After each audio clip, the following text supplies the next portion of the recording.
Good afternoon for the Kettleland Live Doppler Storm Center. Already a warm afternoon. Temperatures above average in many locations as we have numbers in the 70s to near 80 degrees. Forecast for today, I think we'll see widespread 80s. A chance, just a chance that some of us may see 90 in western and south central South Dakota. Increasing southerly winds across western Kettleland. Other more details on your forecast as we begin midday in Kettleland. Live from Kettleland Media Group. Midday in Kettleland. Remedy Brewing is hosting Octoberfest this weekend. What you can expect to find at the German-inspired event. Early in-person voting kicks off today in Virginia. I'm Natalie Brandt with a reminder from elections officials, plus the latest headlines from the campaign trail in the race for president. Well, good afternoon, and thanks for joining us. I'm Tom Hansen. The Minnehaha County Sheriff's Office is asking for your help in finding a wanted man. 20-year-old Samson Nagassi is wanted for second-degree robbery. Court documents say he's also charged with grand theft and simple assault. Documents say Nagassi allegedly took items from Kohl's and threatened someone at the store in March of this year. If you have any information, you're asked to call the Sheriff's Office or Crime Stoppers. Well, new this midday, a case of whooping cough has been confirmed in the Sioux Falls School District. The district sent out an email saying the student attends Roosevelt High School.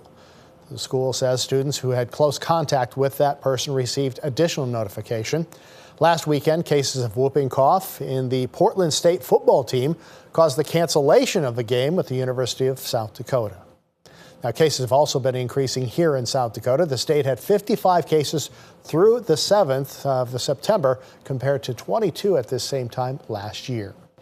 Turning now to a look at your midday forecast with meteorologist Scott Muntz. And how's it looking out there today, Scott? Well, it's looking dry, it's looking sunny and warm. You know, summer's still trying to hold on, Tom.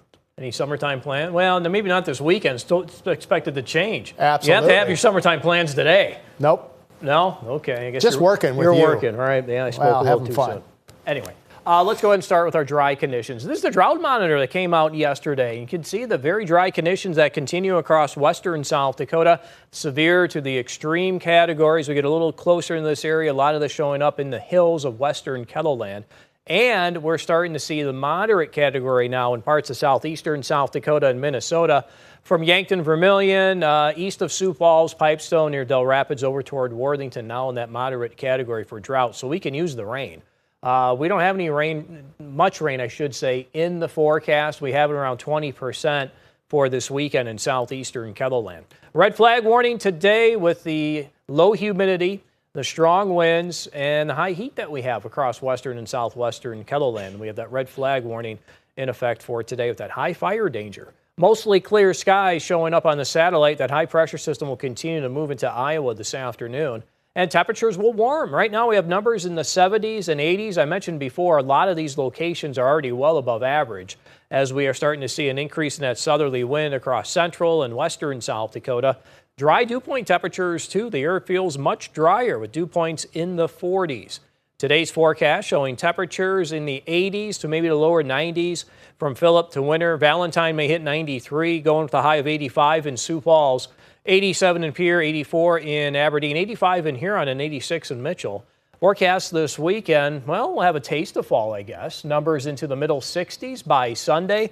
That happens with a north to northeast wind, which is a good cooling wind, and I think we'll have mostly cloudy skies across much of eastern and southeastern Kettleland, through in that 20% chance for even an isolated thunderstorm, maybe late morning, early afternoon for tomorrow in southeastern South Dakota. I'll show you more at that with future casts coming up here in just a couple of minutes. All right, thank you, Scott. Well, a warm one here in Kettleland today, but one company is on a mission to help cool down cities. Leah Mishkin shows us the design currently on display in London. Searching for air on a hot day in a city can seem like an impossible task as the sun beams from buildings and heat radiates from cars whizzing by. Especially in those areas of the cities which are affected the most by global warming. The German-based company Office for Microclimate Cultivation is looking to provide urban dwellers some shade with their vertical designs. This structure in London was a collaborative effort. We teamed up with experts from all different kinds of fields like science, architecture, design. It not only cools down passers-by, but also provides a habitat for insects. Our main goal is to offer a solution with which we can bring back nature into cities really quickly and easily. The company co-founder says planting in cities is challenging because of space, time, and maintenance. Trees typically take 20 years to grow, and their roots require a large surface. But these annual climbing plants grow about 3 feet per week, reaching up to 32 feet tall. They don't require a foundation in the ground, so the setup takes just about a week. And though the plants only last a season, they're harvested in the fall and recycled, then replaced with new plants in the spring. Depending on the local infrastructure, we can, for example, turn them into compost, energy, or even biochar. Plus, while it's not their main purpose, the plants also help remove carbon dioxide from the air. Leah Mishkin, CBS News, London. Now, the vertical greening design is not in the United States just yet, but the company hopes to bring them here.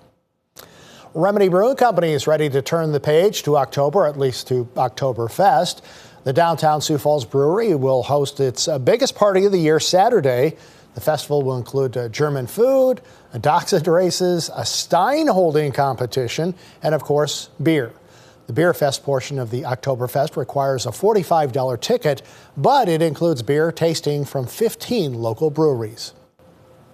It's about more than just us. Yes, we're obviously hosting it and we love it and it's our passion, but this is a celebration of downtown and the energy and kind of the popping off a fantastic summer that we've seen come and go. So. Oktoberfest is tomorrow at Remedy Brewing Company at 8th and Railroad. Doors open at 11 a.m. Beer Fest and the Dachshund Meet and Greet Run from noon until 3 p.m. We'll tell you about the Dachshund Rescue's role in the festival tonight on KELOLAND News. Well, despite the miles and the heat and the hills, runners with the 437 Project continue their journey across South Dakota on foot. KELOLAND's Dan Santella is one of the dozen runners crossing the state to bring awareness to the resources and support available for anyone who is struggling with their mental health. He joins us now with an update as he gets ready for the next leg of the relay. Good morning from Pierre. My first leg is done. I'm a little sore, but I feel good. I took a lot of time to stretch and really make sure I was giving the muscles the love that they deserved after my first leg in the Enning, South Dakota area. So that's the bridge connecting Pierre to Fort Pierre. I'll be running across it later today for the 437 Project. So I have a few hours until my next leg. It's all about fueling up and caffeinating, right? And also staying hydrated. It's definitely a marathon more than it is a sprint. My next leg's in a few hours. I'm about ready to get back out on route and get some more interviews of people. You're going to hear from different people than you heard from yesterday, but my teammates are sensational and they're really inspiring, and it's just such a cool project that I'm doing. So feeling pretty good. I appreciate you watching and following along on social media on Facebook and X, and I'm just so fortunate to be a part of this. So it's a beautiful day in Pierre. It's probably going to be pretty hot. But that's what water and electrolytes are for, right? So anyway, cheers everyone. I'll see you shortly. All right, cheers, Dan.